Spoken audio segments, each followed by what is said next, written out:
Hey Internet, it's RJ. Welcome back. Thanks for tuning into the show today. Now, today's episode, we're talking about retention offers, specifically having the audacity to say no and decline on an American Express Business Platinum retention offer. I'll break down why I did it, how it works, and some things you should keep in mind as you start to hunt and look for your own retention offers as well. So, of course, if that sounds interesting to you, then go ahead, press the subscribe button, and let's get to work. Now, a few things to get us started here. So just in general, a retention offer, you're primarily going to see it on annual fee cards. I've heard of them on occasion on no annual fee cards, but it's super rare. So we're primarily looking at annual fee cards. Not that this is necessarily a referendum on American Express cards, but they tend to be the ones who are going to offer retention offers. I've heard of people getting them other places, but I've never seen it myself, so it's very rare. So not an anti-Amex video, but kind of just an Amex related video, but they are one of the more popular issuers.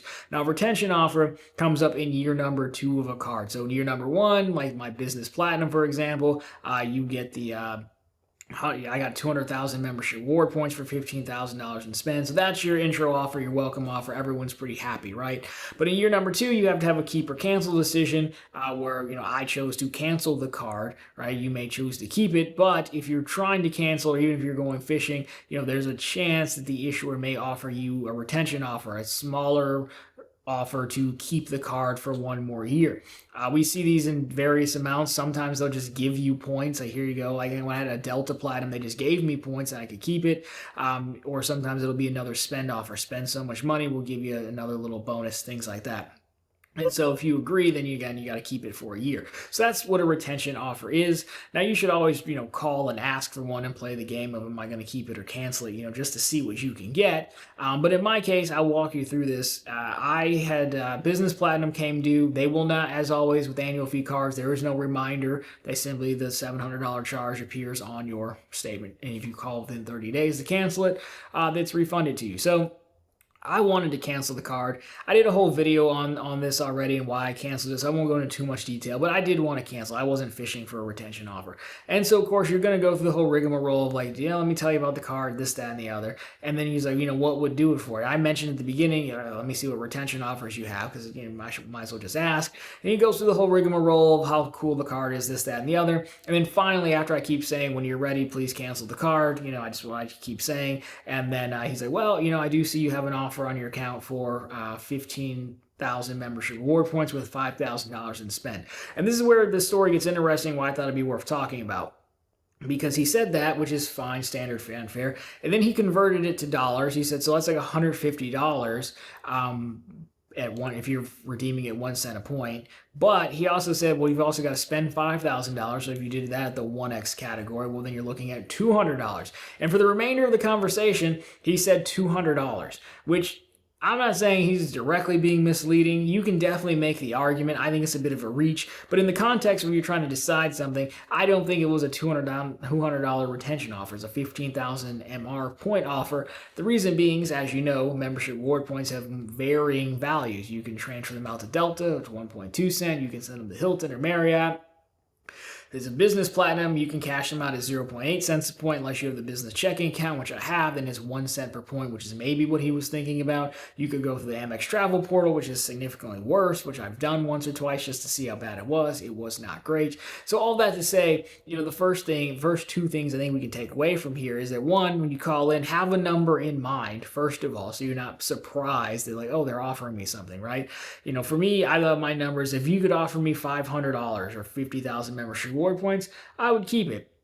Credits are usable in the Business Platinum, and I had quite a bit of spend coming up. It was tax time when I did this, so yeah, I could definitely hit a large amount of spend very quickly, so I'm not worried about the spend as well. Now, timing with retention offers and spend is a little bit trickier. I just happened to get lucky, but probably I got it the previous year, for tax time, so I guess it just worked out.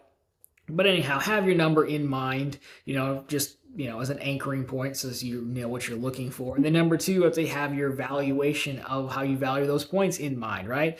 And then number 3, be careful for how they say these things, because it's definitely not $200. Because that other $5,000, you get into the opportunity cost for a predominantly cash back person, because I would use my Smartly card at 4x back. So now there's opportunity cost involved. We could be splitting hairs, but again, just things to keep in mind. And then, of course, pay attention to how they start wording things, because they are salesmen. They're retention people. They're salesmen, right? So it was $150 is being generous, but so be it. Now, I think the other thing is a lot of videos, and I've done them too, are focused on getting retention offers, and it is like a mini win, right? Especially if you wanted to keep the card anyways, by all means, take your extra points and run, if you want to keep the card. But if you're really on the fence or you were out, but you're going to get pulled back in, well, then you got to really figure out, like, is it actually worth it? Because on the surface, I think we talked so much about getting retention offers and, the small win of bonus points. But in my case, I don't believe 15,000 membership reward points was going to do enough. Now, again, not anti-platinum, but if you take a look at the business platinum, we've got a $700 annual fee, and then we've got all those credits we need to use to offset that. But again, if we go down into it, sure, the wireless credit helps. That's probably the easiest one, the airline credit, however you want to value them. But there's nothing that I see as super valuable on here. And my overall reason for canceling the business platinum was I didn't feel value was supported. I think you can redeem enough credits. I think this is the best version of the business platinum, it is the business platinum, the best version of the platinum card.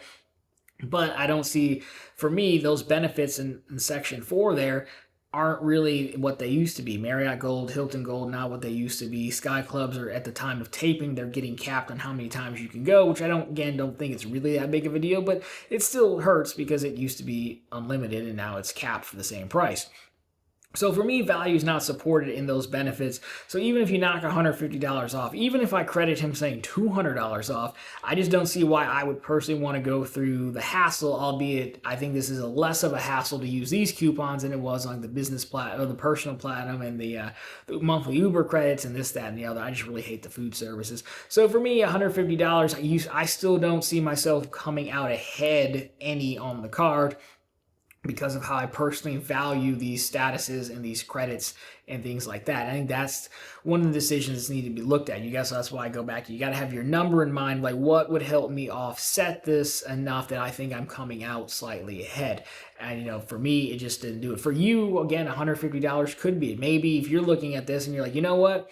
I just really can't use the Adobe credit, but they gave me $150 for some spend I was going to do anyways. I use all the other credits, but that swaps out my lame credit, and I'm there. That's entirely fine. You don't have to do like I do. That's okay. I'm just kind of talking about my experience and my thought process. So that could put you in the black for this card, and that could be a fine offer to take. For me, not the case. That's why I declined a retention offer, and I can't remember seeing many videos talking about declining retention offers, especially, in my opinion, it was a very weak retention offer given the price of the card. But, again, if you're American Express and you're looking at my account, you can see the only charges I've had on this card are $10 a month for Verizon each month. And then I did do the Hilton credits. You can see the $50 charge. So you can see, like, do you really want me? Like, it's sure enough to keep you maybe, but no, I don't really want you. And that's totally fair. I don't think I deserve a much higher retention offer. I simply think, it's not as cut and dry to go after retention offers. The other things with American Express, especially on the business side, they do seem much more willing to play ball on the business side. We see a lot more no lifetime language offers, which historically Amex is like once per lifetime. But on the business side, they seem to be more ready to hand out offers. So it's entirely possible that I could find a no lifetime language offer. It doesn't mean they wouldn't approve me again. Maybe I get pop-up jail. That's another story, but it is something to take in mind. Not so much on the personal side. I don't think we see, sometimes on the co-brandeds, but not on the main cards, at least from what I've seen. So overall, we can keep it short there, but I think when you're going into it, one, you should always look for a retention offer. Even if you're going to stay, you should have your number in mind, and you should understand how you're going to use the card and what you actually need to come out ahead. And all that to say, even if you just like the card and wanted to have the benefits and that kind of pushes you over the top, then so be it. But for me, even with $150, it just wasn't enough to move the needle and support the value of the card. So again, I'm not really hating him. I have to say this enough because I do get accused of hating Amex, which is partially true, mostly true, but it's not as strong a hate as you would think. I do think this is the best version of the Platinum card. And there was a world when I would have kept it. I think $500 was probably it, but that was really wishful thinking given the amount of spend I put on this card. So Overall, there you go. Don't be afraid to decline a retention offer and just go ahead and cancel the card. At least put some thought into your homework before you jump on the phone. And who knows, it could be very profitable. But if you like this one, of course, drop me a thumbs up down below. If you find it particularly interesting, consider subscribing to the channel. We're posting content just like this every single week. Of course, every single Sunday on all the news you can use in the week that was in credit and finance. And of course, every single day over on ProfitableContent.com, which is the channel's blog. It's always linked down below for you and on the channel homepage, where not only we have latest news stories, we have plenty more bank promotions, and we have credit card offers, even those of American Express. So if you want to get started on your earning path with them, go ahead and check those out. But as always, guys, let me know down below your thoughts. I appreciate you watching. I will talk to you very soon in the next one.